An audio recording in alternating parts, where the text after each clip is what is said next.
आवत ही हर से नहीं, नैनन नहीं सने, तुलसी तहाँ न जाए, चाहे कंचन बरसे नहीं। अरे देवी, ऐसे स्थान पर सोना भी बरस रहा हो, ऐसे स्थान पर कभी नहीं जाना चाहिए। आप जाएं और आपको देखकर हर्षना हो, प्रसन्ना हो, ऐसे स्थान पर कभी नहीं जाना चाहिए। भगवान शंकर अनेक प्रकार समझाया, लेकिन सती कहती नहीं प्रभु ऐसे क्यों। भगवान शंकर को वर्णन करना पड़ा। भगवान शंकर कहते हैं देवी सती, जब आपके पिता का यह स्वागत समारोह हो रहा था, उस यज्ञ में मैंने नेत्र बंद करके समाधि में बैठ करके भगवान विष्णु के साथ दक्ष को प्रणाम किया था। लेकिन दक्ष ने अपना अपमान समझ करके 20 बार न जाने कितनी गाली मुझे दी। देवी सती, कोई बाण मार दे पीड़ा बहुत होती है, लेकिन औषधियों के बल पर ठीक हो जाता है। लेकिन जो अपने स्नेहजनों के द्वारा जो वाणी का घाव लगता है, पल पल जब जब उसे याद करो उतनी पीड़ा प्रदान करता है। देवी, कदापि उस स्थान पर मत जाना, तुम्हारा किसी प्रकार से तुम्हारा मंगल नहीं होगा। अनेक प्रकार से भगवान शंकर ने समझाने का प्रयास किया, लेकिन स्त्री हट सती मानी नहीं। कहा कि प्रभु, मन में विचार किया, ऐसे यज्ञ नित्य नहीं होते हैं।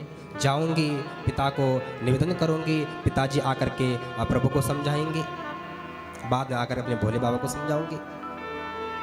सती चलती है, प्रभु मैं चलूं, भगवान नेत्र बंद कर देते हैं। देवी, जो करना है तुम्हारे ऊपर। माता सती आगे बढ़ती है।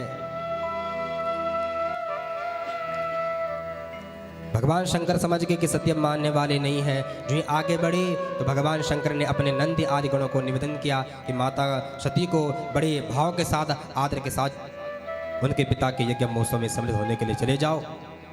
समस्त नंदी आदि गण आकर के माता जी की जय जयकार करके उस कनखल में जहाँ पर दिव्या भव्या यज्ञ का आयोजन है, उस स्थान पर पहुँचे। जो यूँ देवताओं ने देखा, अरे सती, लेकिन जो कल तक माता सती को नमन करते थे, प्रणाम करते थे, उन्होंने अनदेखा कर लिया। माता सती को अच्छा नहीं लगा। अरे, जो कल तक मुझे प्रणाम करते थे, नमन करते थे, आज प्रणाम नहीं कर, कारण क्या है? विचार किया क्या करूं, क्योंकि दक्ष का आदेश है, जो शिव परिवार के साथ संबंध रखेगा वो मेरा दुश्मन रहेगा। इसलिए किसी ने माता सती को नमन नहीं किया। और जब बहनों ने देखा, हृदय से लगाया, बहन तूने आकर अच्छा किया। अरे, हमें मालूम है पिता ने आपको निमंत्रण नहीं दिया, लेकिन बहन तूने आकर बहुत अच्छा किया। लेकिन मन में माता सती विचार करती है, अरे इनसे मेरा क्या नाता, क्या मतलब। अरे मायके में तो नाता तो माँ के साथ है। किसी को दुख था, कष्ट था, तो माता प्रसूति को कि मेरी पुत्री नहीं आई, मैं दामाद नहीं आया, किसको भेजूं, कैसे बुलाऊं उनको।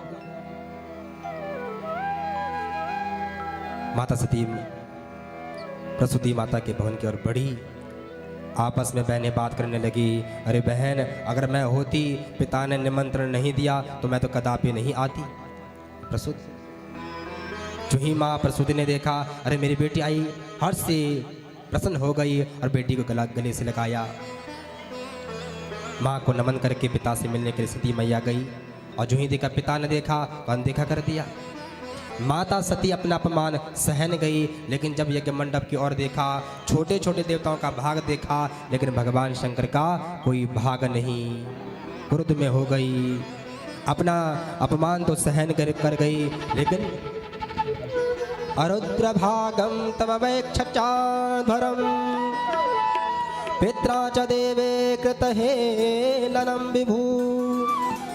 अरे दक्ष, आप मेरे पिता हो, लेकिन आपने उस शंकर का अपमान किया है। जिन शंकर, जिस किसी के मुख में शिव 2 अक्षर का नाम आ गया उसका तो कल्याण हो जाता है, लेकिन आपने उस शंकर का अपमान किया, कोई स्थान नहीं। क्रोध में माता सती, आपका नाम दक्ष है, दक्ष का अर्थ होता है चतुर होता है, प्रवीण होता है, लेकिन आपने महामूर्ख पिता को अमूर्ख कह दिया।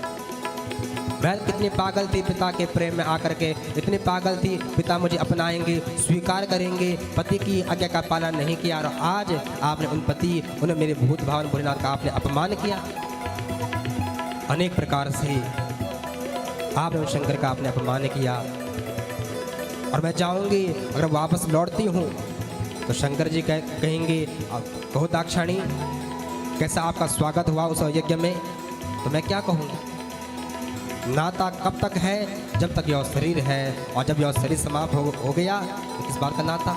तो माता सती ने अपने योग बल पर एक दिव्य ज्योति प्रकट की और उस ज्योति को प्रकट करके अपने शरीर को समाप्त कर लिया। सती महारानी की